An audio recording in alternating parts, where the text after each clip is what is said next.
Assalamualaikum warahmatullahi wabarakatuh. Baik, sebelum kita memulai perkuliahan pada hari ini, izinkan saya sebagai pemateri memperkenalkan diri saya kepada teman-teman. Nama saya Alkaf Rodiyallahu MA, biasa dipanggil Alkaf. Dan pada hari ini saya membawa materi tentang karakteristik pendidikan agama Islam. Kita akan membahas materi itu, dan teman saya juga akan membahas materi yang akan dia sampaikan. Untuk hari ini materi yang saya akan sampaikan ini pendidikan karakteristik pendidikan agama Islam. Sebelum kita mengenal apa itu pendidikan karakteristik agama Islam, kita ketahui dulu apa itu karakteristik. Setelah saya cek di Kamus Besar Bahasa Indonesia atau KBBI, yakni karakteristik sendiri memiliki arti dari arti ciri khas. Jadi sesuatu yang mempunyai ciri khas bisa kita sebut dia mempunyai karakteristik. Apa itu ciri khas? Ciri khas itu yang tidak mempunyai kesamaan. Artinya seseorang, atau kalau kita contohkan sebagai seorang ini, seseorang itu mempunyai ciri khasnya tersendiri dengan orang lain. Artinya dia berbeda dengan orang lain, seperti itu. Nah,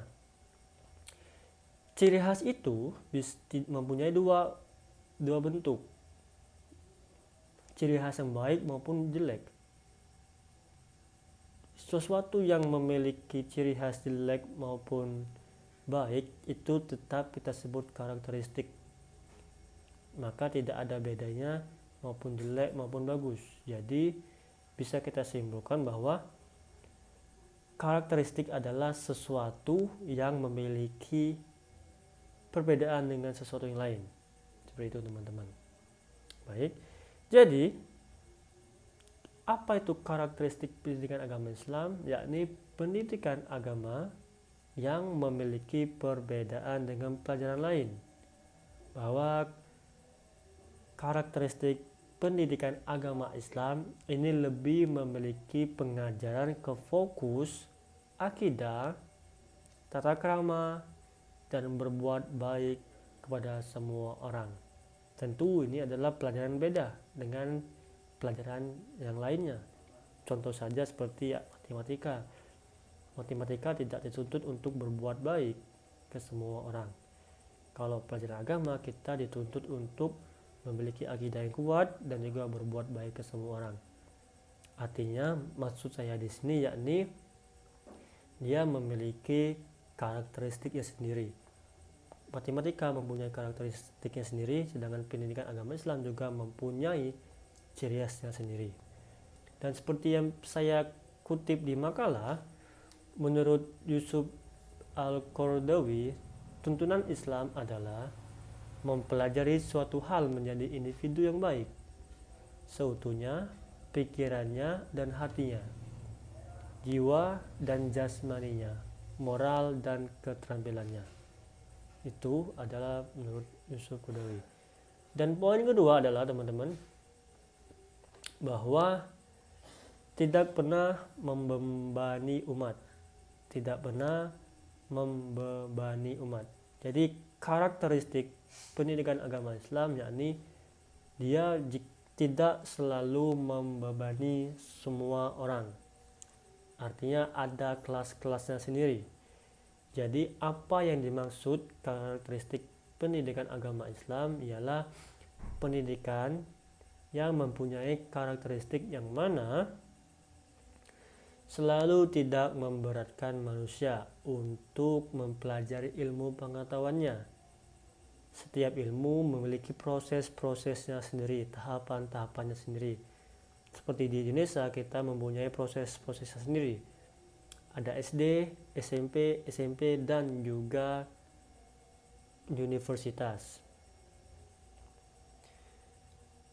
Maka itu adalah proses-proses yang harus dilewatin. Tidak boleh langsung ke SMA maupun SMP. Harus berproses dari bawah dulu agar tidak terbebani. Seperti itu. Jadi seperti yang kita ketahui kalau Allah itu tidak pernah membebani umatnya sesuai kapasitas yang mereka miliki. Dan poin ketiga yakni pendidikan sepanjang hayat, teman-teman.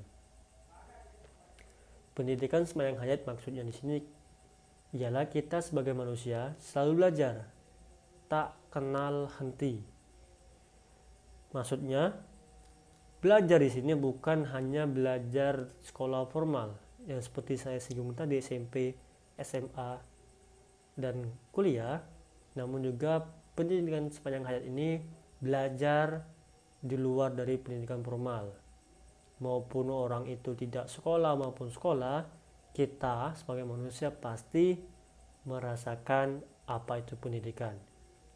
Seperti misalkan seorang manusia mendapatkan masalah, pasti ada hikmah yang bisa kita petik dari masalah tersebut. Itu juga bisa kita sebut pendidikan. Oleh karena itu, manusia itu memang selalu belajar. Seperti yang pernah Gus Dur katakan, saya adalah santri. Mau sampai kapanpun saya adalah santri. Artinya Gus Dur juga percaya kalau manusia itu memiliki konsep pendidikan sepanjang hayat. Selalu belajar terus menerus.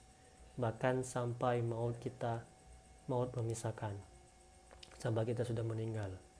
Dan juga bahkan dampak ilmu itu pun bisa dibawa ke dunia berikutnya, yakni akhirat. Kok bisa? Contohnya seperti kita memiliki ilmu misalkan berbuat baik atau ilmu sholat yang baik dan benar. Hasil dari pendidikan kita tentang ilmu sholat itu bisa kita nikmati di akhirat. Makanya lebih menguatkan lagi kalau pendidikan sepanjang hayat itu adalah terus menerus, walaupun sudah mati pun terkadang dampaknya pendidikan tersebut masih kita miliki. Seperti itu. Dan poin terakhir yakni semua ilmu boleh dipelajari. Jadi karakteristik pendidikan agama Islam yakni semua ilmu itu boleh dipelajari. Semua ilmu memang perlu kita pelajari, teman-teman, selagi itu bermanfaat untuk masyarakat sekitar dan diri sendiri. Tidak ada batasan untuk soal mempelajari suatu hal. Jadi memang semua ilmu itu boleh dipelajarin dan tidak ada larangan untuk mempelajari suatu hal.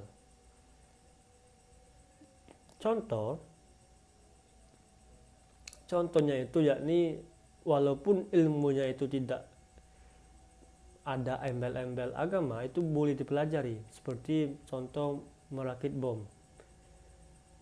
Tunggu dulu, jangan terlalu negatif, teman-teman. Pada awalnya sejarah merakit bom itu yakni bom itu diciptakan untuk mengebom tanah agar mempermudah para tukang yang menggali tanah itu untuk mendapatkan emas ataupun sesuatu yang lain. Itu boleh dipelajari, artinya ilmu itu bisa bermanfaat untuk orang-orang sekitar. Namun kalau kita mempelajari merakit bom itu untuk mengebom orang-orang yang tidak bersalah, maka itu tidak boleh. Jadi perlu ditanda kutipkan, semua ilmu boleh dipelajarin, namun jika dia melenceng dari tauhid dan melenceng dari ketauhidan kita, maka itu dilarang. Jadi tergantung juga dengan niatnya. Jika belajar bom itu niatnya untuk membuat ledakan di dalam tanah agar lebih mudah untuk digali, itu boleh. Tapi kalau niatnya untuk mengebom orang yang tidak bersalah, tentu itu diharamkan. Jangan salah kaprah, teman-teman. Dan yang kedua yakni karakteristik ilmu. Ilmu itu sendiri perlu kita ketahui dia selalu berkembang, tidak pernah stuck satu tempat. Kok bisa? Contohnya pada waktu itu TV itu mungkin tidak ada, dan lambat laun muncullah TV yang berwarna hitam putih. Dan sekarang TV pun bisa berwarna full color. semua warna ada. Artinya ilmu itu selalu bergerak maju ke depan. Itu adalah hakikat ilmu. Jadi ilmu itu tidak pernah stuck dalam satu tempat. Dia selalu berkembang mengikuti zaman, wilayah zaman. Seperti contohnya ya teknologi, pengetahuan, dan adat-adat dan budaya di masyarakat. Seperti yang kita ketahui pada dahulu budaya di masyarakat kita itu malu ketika kita berboncengan dengan cewek mungkin pada zaman dahulu, tapi sekarang itu sudah seperti lumrah karena seperti inilah budaya mulai berubah. Dan poin kedua yakni ilmu pengetahuan agama Islam diharuskan selalu mengikuti zaman. Pendidikan agama Islam harus menyesuaikan zaman, karena kalau tidak, kita tidak akan bisa memecahkan permasalahan yang ada pada zaman modern, yang mana kita tahu kan makin maju zaman, permasalahannya pun makin maju juga.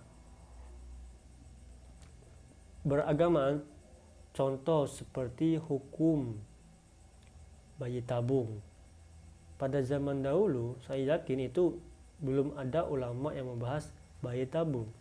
Namun seperti yang saya katakan tadi, ilmu pengetahuan agama Islam diharuskan selalu mengikuti zaman.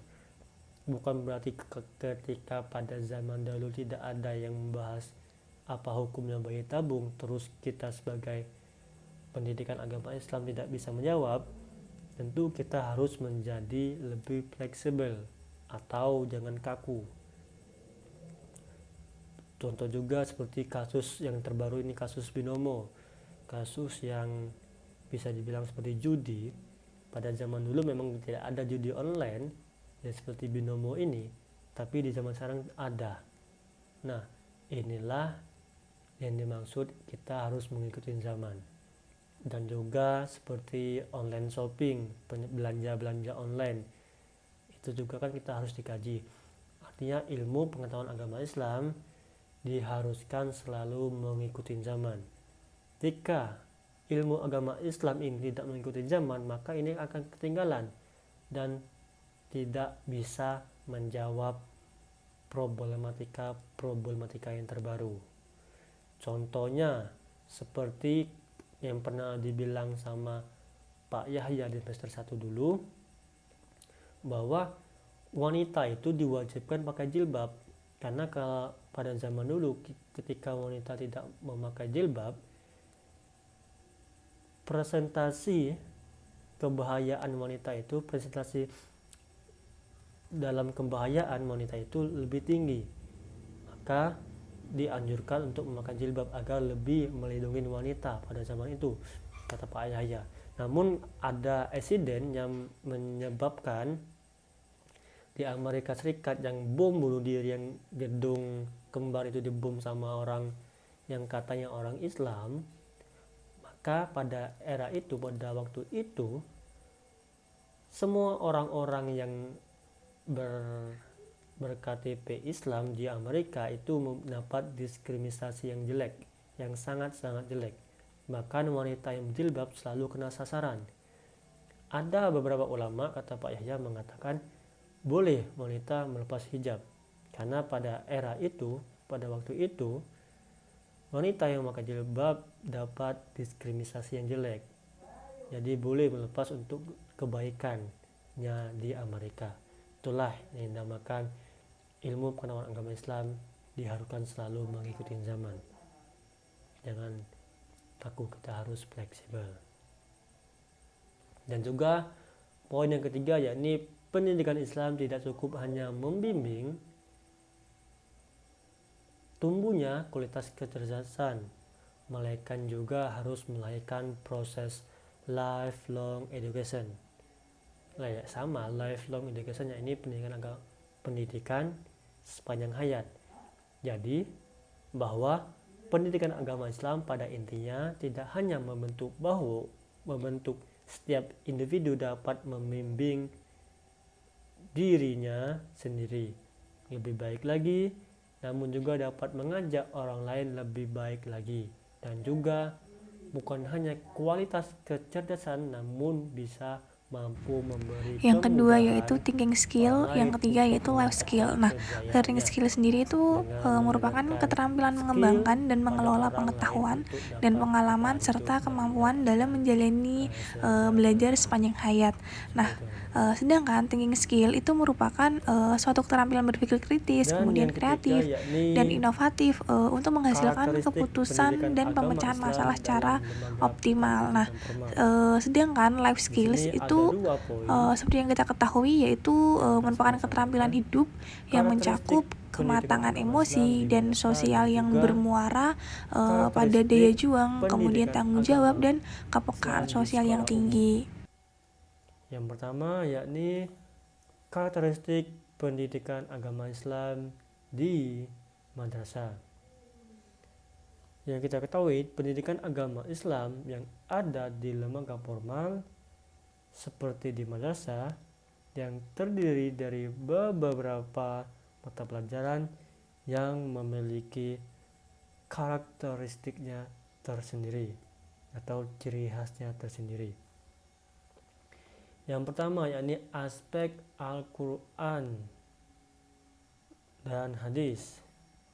Aspek Al-Quran dan hadis lebih mengutamakan pada kemampuan keahlian baca dan juga tulis, dan tentunya juga mempelajari makna secara tekstual dan kontekstual, teman-teman.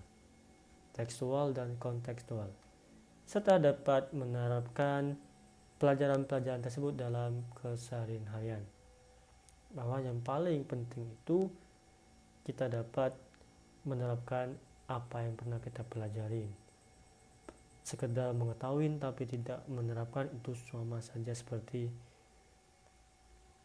tidak mempercayai suatu hal.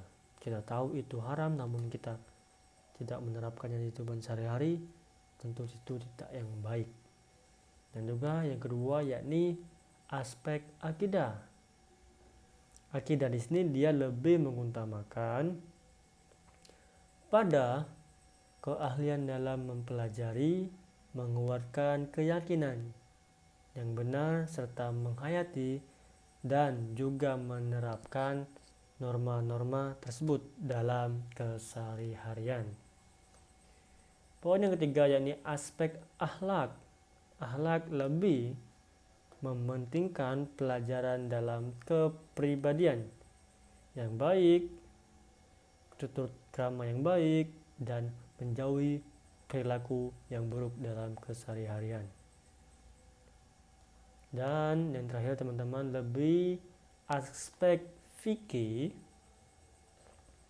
ia lebih mengutamakan pembelajaran dalam bagaimana melaksanakan sesuai tuntutan Al-Quran dan hadis. Karena kita ketahui adalah Al-Quran dan hadis adalah salah satu tuntutan atau referensi dari agama Islam yang paling kuat, Quran dan hadis. Dan juga mempelajarinya sesuai dengan tuntunan Al-Quran dan hadis tanpa ada kesesatan atau ada keliruan. Namun di sini pada intinya yakni apa yang pernah kita pelajarin perlu dipraktekkan agar tidak hanya mengetahui namun juga mengamalkan, seperti itu teman-teman. Dan yang ini teman-teman, yang terakhir tadi karakteristik pendidikan agama Islam di madrasah. Yang ini karakteristik pendidikan agama Islam di sekolah umum. Karakteristik pendidikan agama Islam di sekolah umum ada karakteristik yang tidak sama dengan mata pelajaran lainnya. Salah satunya yakni pendidikan agama Islam memberi keyakinan yang tinggi kepada siswa agar memiliki akidah yang kuat dalam kondisi seperti apapun, tetap memiliki akidah yang stabil. Yang kedua yakni pendidikan agama Islam mempertahankan norma-normanya. agama Islam yakni hanya tertuang ke sumber yang paling terpercaya di Islam, yakni seperti yang saya sebut tadi, Al-Quran dan hadis. Jadi mempertahankan norma-normanya yakni Al-Quran dan hadis. Yang ketiga, pendidikan agama Islam menerapkan iman, ilmu, dan akhlak yang ada di Al-Quran dalam kehidupan sehari-hari agar bisa menjadi suri teladan yang dapat dicontoh sama orang-orang sekitar. Dan juga yang ketiga, yang keempat, memberikan kesolehan setiap individu dan masyarakat. Tujuan pendidikan agama Islam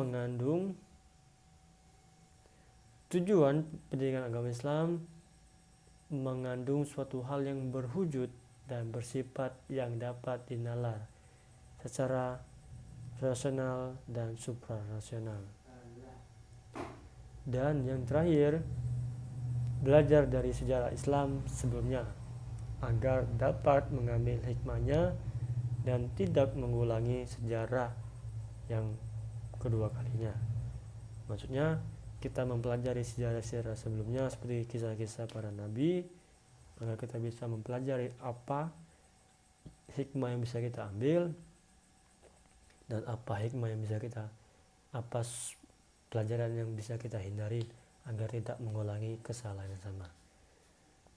Seperti itu saja presentasi saya dari Al-Kahf Radio MA, dan akan dilanjut sama partner saya. Baik, saya lanjutkan tentang dimensi-dimensi pengembangan metodologi pembelajaran PAI. Nah, pengertian metodologi pendidikan agama Islam seperti yang kita ketahui menurut bahasa Yunani yaitu terbagi menjadi dua, yaitu meta dan hodos. Meta itu artinya melalui, kemudian hodos itu adalah jalan atau cara. Nah, menurut bahasa Arab, metode itu merupakan thorikoh atau langkah-langkah strategis yang harus dipersiapkan untuk melakukan suatu pekerjaan. Menurut istilah tentang pengertian metode itu ada beberapa tokoh yang menjelaskan, diantaranya yaitu Abu Ahmadi. Nah, beliau itu mengatakan bahwa metode itu merupakan suatu pengetahuan tentang cara-cara mengajar yang dipergunakan oleh seorang guru atau instruktur. Nah, kemudian menurut Ramayulis, metode itu merupakan suatu cara yang digunakan guru dalam mengadakan hubungan dengan peserta didik ketika berlangsungnya proses pembelajaran. Nah, demikian metode mengajar itu merupakan alat untuk menciptakan proses pembelajaran. Yang ketiga yaitu menurut Omar Muhammad, beliau mendefinisikan bahwa metode mengajar itu merupakan segala kegiatan yang terarah yang dikerjakan oleh guru dalam rangka memberikan kepastian mata pelajaran yang diajarkannya. Nah, kemudian ciri-ciri perkembangan muridnya dan suasana yang ada di alam sekitarnya. Kemudian dan tujuan tolong menolong muridnya untuk mencapai proses pembelajaran yang diinginkan dan perubahan yang dikehendaki pada tingkah laku mereka.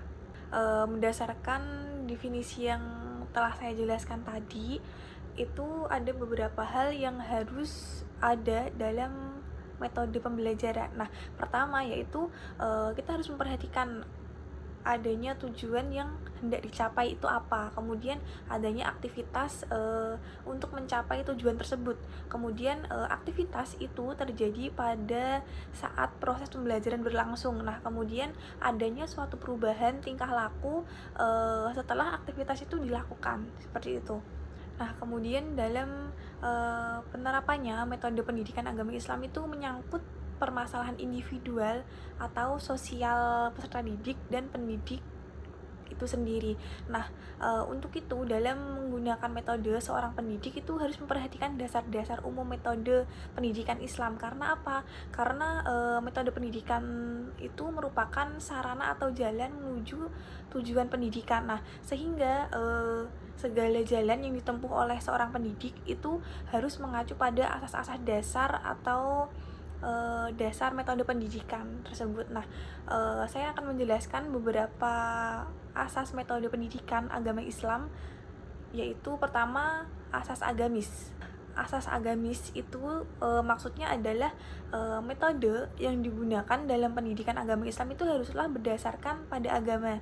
Nah, sementara agama Islam itu merujuk pada Al-Quran dan hadis. Nah, oleh karena itu dalam pelaksanaannya berbagai metode yang digunakan oleh seorang pendidik itu hendaknya disesuaikan dengan kebutuhan yang muncul secara efektif dan efisien, dan itu dilandasi oleh nilai-nilai Al-Quran dan Al-Hadis. Yang kedua yaitu asas biologis. Nah, asas biologis itu merupakan perkembangan biologis manusia itu mempunyai pengaruh dalam perkembangan intelektualnya. Nah, jadi semakin dinamis perkembangan biologis seseorang itu, maka dengan sendirinya makin meningkat pula daya intelektualnya. Nah, untuk itu dalam menggunakan metode pendidikan Islam, seorang guru itu harus memperhatikan perkembangan biologis peserta didik. Nah, kemudian yang ketiga yaitu asas psikologis. Nah, perkembangan dan kondisi psikologis peserta didik akan memberikan pengaruh yang sangat besar terhadap penerimaan nilai pendidikan. Nah, dan pengetahuan yang dilaksanakan dalam kondisi yang labil, pemberian ilmu pengetahuan itu dan internalisasi nilai itu akan berjalan tidak sesuai dengan yang diharapkan. Nah, oleh karenanya metode pendidikan itu baru dapat diterapkan secara efektif bila didasarkan pada perkembangan dan kondisi psikologis peserta didiknya, seperti itu. Nah, jadi next yaitu macam-macam metode pendidikan agama Islam.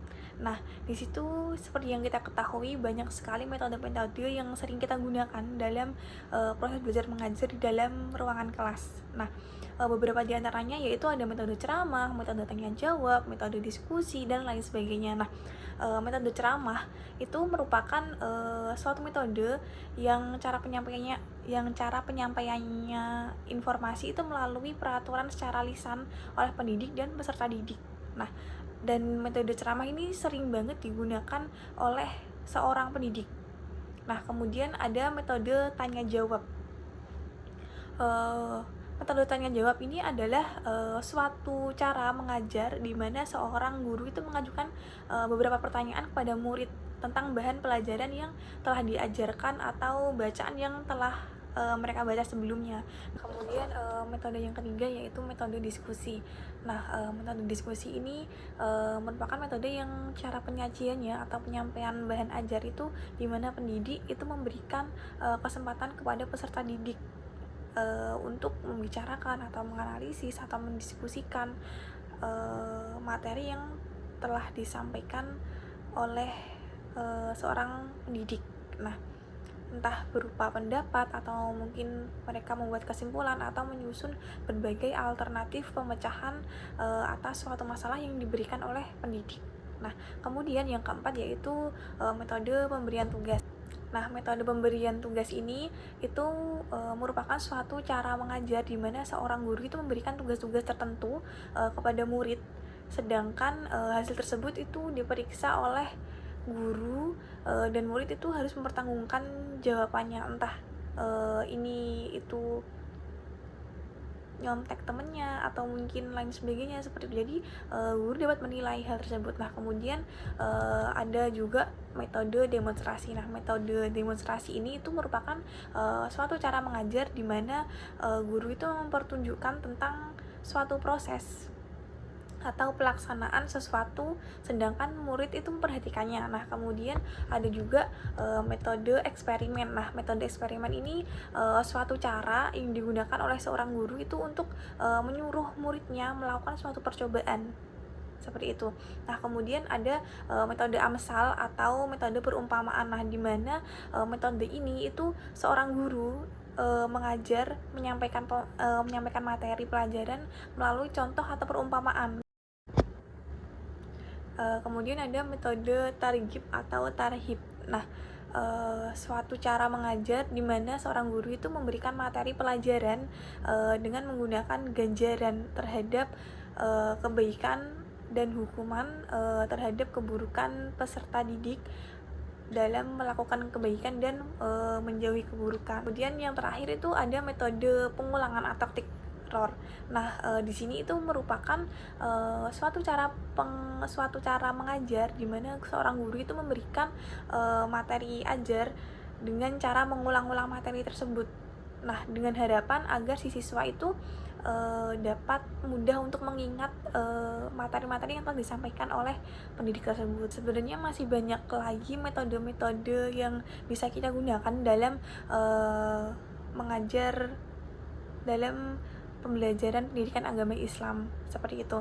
Nah, namun di sini hanya saya sebutkan beberapa saja, dan metode-metode ini itu bisa kita pilah mana yang sesuai dengan tujuan yang ingin kita capai dalam pembelajaran tersebut. Jadi kita tidak melulu harus menggunakan metode ceramah, karena tidak semua anak atau peserta didik itu bisa mendapatkan ilmu atau mungkin bisa menerima ilmu dengan metode ceramah. Ada beberapa di antara mereka yang dia orang yang kinestetis, di mana dia harus memperagakan atau mungkin dia harus diajak nari-nari dulu biar dia bisa menangkap apa yang seorang pendidik itu sampaikan, seperti itu. Ada beberapa yang mereka suka eksperimen, mereka suka melakukan dan lain sebagainya. Next selanjutnya yaitu reorientasi dan pengembangan metodologi pendidikan agama Islam.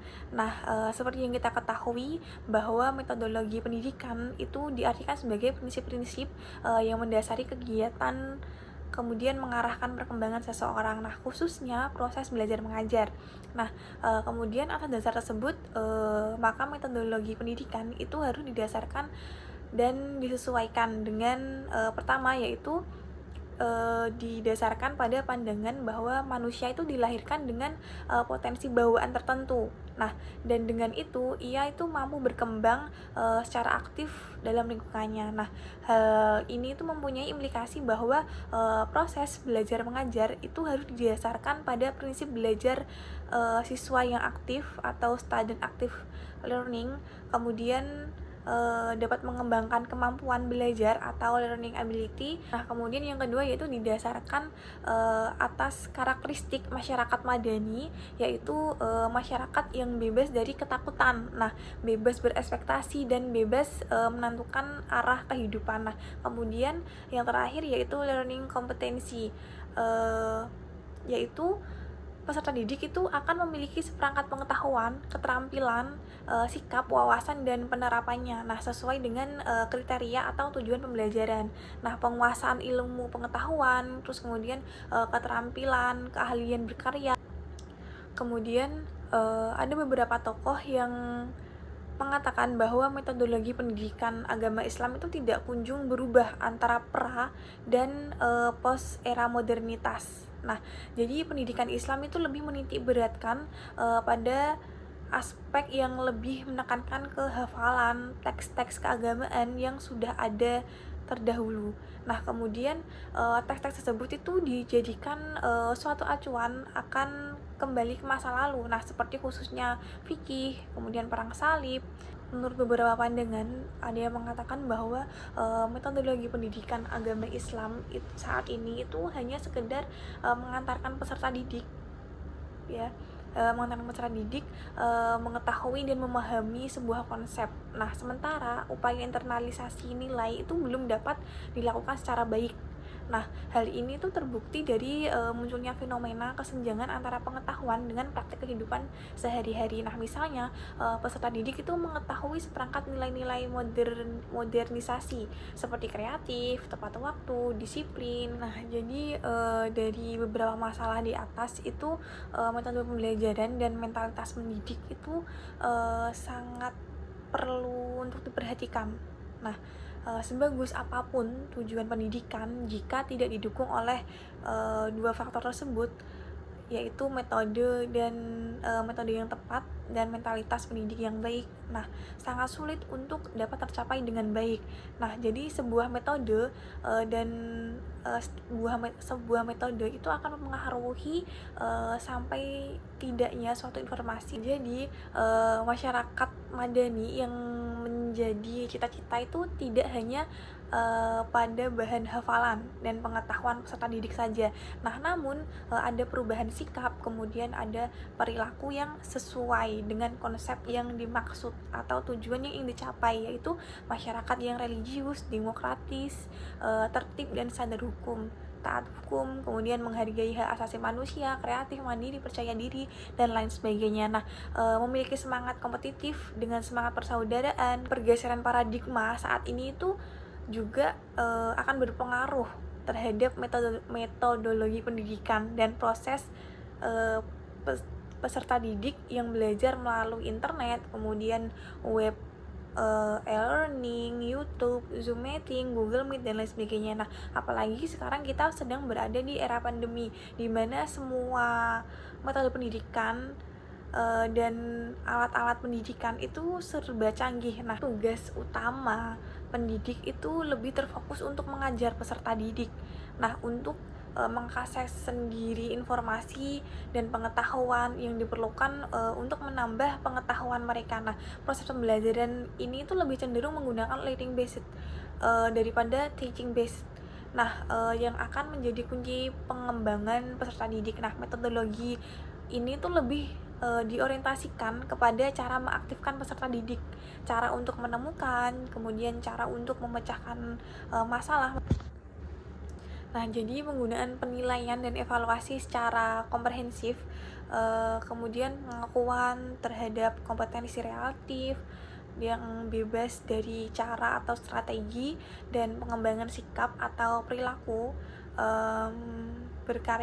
perilaku berkarya itu sesuai dengan profesinya. Nah, sebagai outcome kompetensi diharapkan itu dapat mengembangkan dan membangun 3 pilar keterampilan. Nah, 3 pilar keterampilan tersebut itu diantaranya pertama yaitu learning skill. Nah, kemudian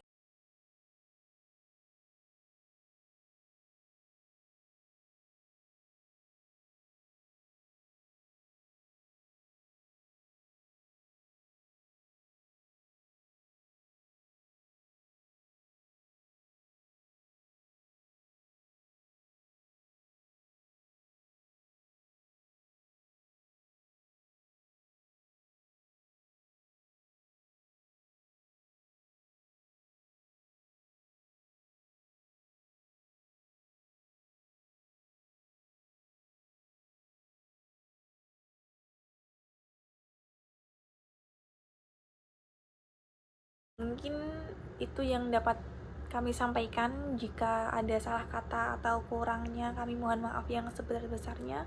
Wassalamualaikum warahmatullahi wabarakatuh.